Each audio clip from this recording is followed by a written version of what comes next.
Hi everyone, this is Dr. Nitin Chhoda and welcome to this important episode of Ignition Time. Thank you so much for being a viewer. Thank you so much for being a subscriber. I want you to know that you are appreciated. President-elect Joe Biden does indeed have a stimulus plan. I'll get into the details of what we know about his stimulus plan, about what he wants for Americans, including stimulus checks, including unemployment benefits. I will get into that. But I want you to know that we expect specifics about the stimulus plan that President-elect Joe Biden supports in the coming days. Also, I want us to be realistic. I want us to understand that now we have Senate Majority Leader Mitch McConnell, who's essentially taking the lead in the negotiations, presumably with President-elect Joe Biden.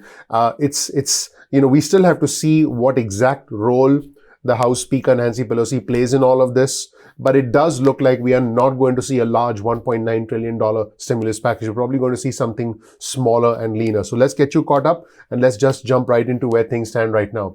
President-elect Biden has announced his COVID-19 task force, and he did announce that in the past 24 hours. And keep in mind, this comes in the wake of the announcement from Pfizer about their vaccine, which has over 90% efficacy. I do think we'll have more than one vaccine. So that's going to be a good thing. So it's, the Pfizer vaccine is not going to be the only game in town. Whether you take the vaccine or not, that's not the purpose of this video. This video is about us getting back on track as a country, us getting back on track from an economic perspective, because individuals in travel, leisure, entertainment, and hospitality are the ones who've been impacted the most. So the US economy needs more stimulus. In fact, this is what President-elect Biden said in the past 24 hours. He said, dealing with the pandemic is one of the most important battles our administration will face, and I will be informed by science and by experts. So the President-elect Biden has already essentially started to make some moves as far as this pandemic is concerned. Keep in mind that there have been over 100,000 cases a day for the past few days. It's just unbelievable. And over 1,000 deaths are taking place on a daily basis. It just blows my mind when I report details about that. Now, again, President-elect Biden is expected to this week talk about what he wants as far as further stimulus is concerned. But again, there needs to be consensus, because Senate Majority Leader Mitch McConnell's on one side and then we have the Democrats on the other side. Now, the initial plan from President-elect Biden is what I'm going to get into now. Again, we'll have to wait and see what actually gets passed, but this is the initial plan from President-elect Biden. And it did indeed include some elements from the CARES Act, which included stimulus checks, which included $600 a week unemployment benefit booster. So, number one, President-elect Biden would send a second round of stimulus checks. I just want to be clear about that. So, the CARES Act includes $1,200 stimulus check. President-elect Biden's plan includes more direct stimulus payments, in other words, more stimulus checks, but it's not specified exactly who will get the stimulus checks and what would be the extent of the stimulus checks and what would the qualifications be. Would the qualifications be similar to the CARES Act? We don't know that yet, but we do know that President-elect Biden does indeed support more direct payments, and Democrats and Republicans have, continued to negotiate. And, at this point, there is no consensus, but we do know that President-elect Biden does indeed want more economic stimulus payments, more economic impact payments. President-elect Biden also supports a boost in unemployment benefits. Keep in mind that unemployment boosters that were instituted by the CARES Act in March were on top of state unemployment benefits. So let's say you got a couple of $100 a week from your state. With the $600 a week federal booster, which did expire at the end of July, it would be $200 plus the $600 per week.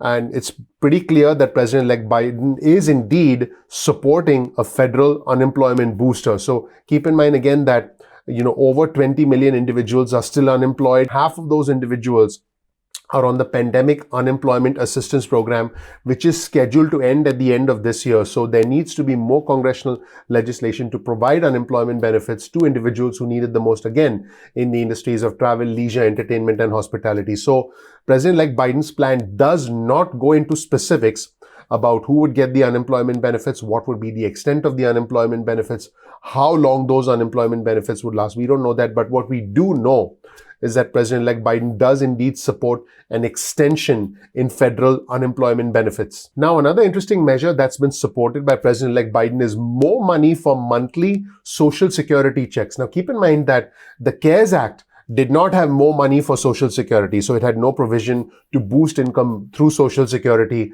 And since then, there have been other relief packages, but there's been nothing to boost Social Security.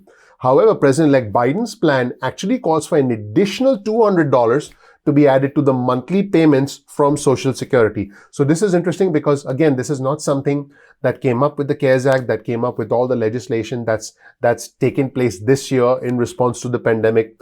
But President-elect Biden, again, wants more money to be added to monthly Social Security checks, specifically an additional $200 to be added to the monthly payments that go to the recipients of Social Security. Another thing that the Biden plan aims to do, and again, we are waiting to see specifics from President-elect Biden, because presumably his first order of business, which was setting up the COVID task force, the next order of business from President-elect Biden is going to be focusing on the stimulus payments, focusing on more stimulus, setting the agenda, if you will, and then getting into a negotiation with Senate Majority Leader Mitch McConnell. A high priority for President-elect Biden is forgiving student loan debt. This is a big one. We're talking about forgiving student loan debt. We're not talking about delaying the payments or stopping the interest accruals, which is something that happened through the CARES Act, which is something that was extended as a result of actions taken by President Trump. But again, those extensions are going to end on the 31st of December. So what would happen from the 1st of January under current law, under current legislation,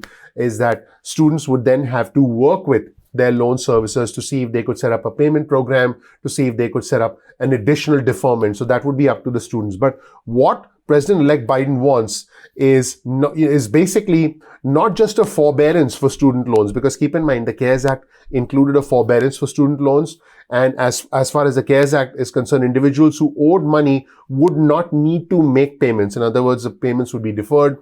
Interest accruals would be paused for a period of time. So, according to the Biden stimulus plan, basically there would be a $10,000 loan forgiveness amount, a $10,000 minimum loan forgiveness amount, potentially higher. We'll have to again wait and see for specifics, but there was no loan forgiveness as far as the CARES Act was concerned, as far as the proposals and all the laws and all the information that came out of the administration and the legislation so far this year. But again, President-elect Biden's plan goes in a different direction by offering a loan forgiveness, a student loan forgiveness of $10,000 minimum. This was actually championed and pioneered and also propagated and encouraged by Senator Elizabeth Warren. So she's someone who the Democratic senator and former presidential candidate did push as well. Now, there are other measures in the Biden plan. The other measures include more money for small businesses, emergency sick leave for those who need it. That's what the Biden plan includes: emergency sick leave for those who need it, more money for small businesses, fiscal relief for the states. This has been a huge area of contention between the Democrats, between House Speaker Nancy Pelosi and the administration. That was those negotiations were led by U.S. Secretary Stephen Mnuchin.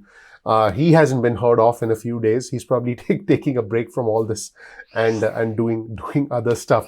But basically, the aid for states and local governments, the Democrats in the updated version of the HEROES Act wanted $436 billion, whereas the Republicans, led by U.S. Secretary Stephen Mnuchin, who was representing President Trump, along with Mark Meadows, who was also a negotiator, they had offered up to $250 billion.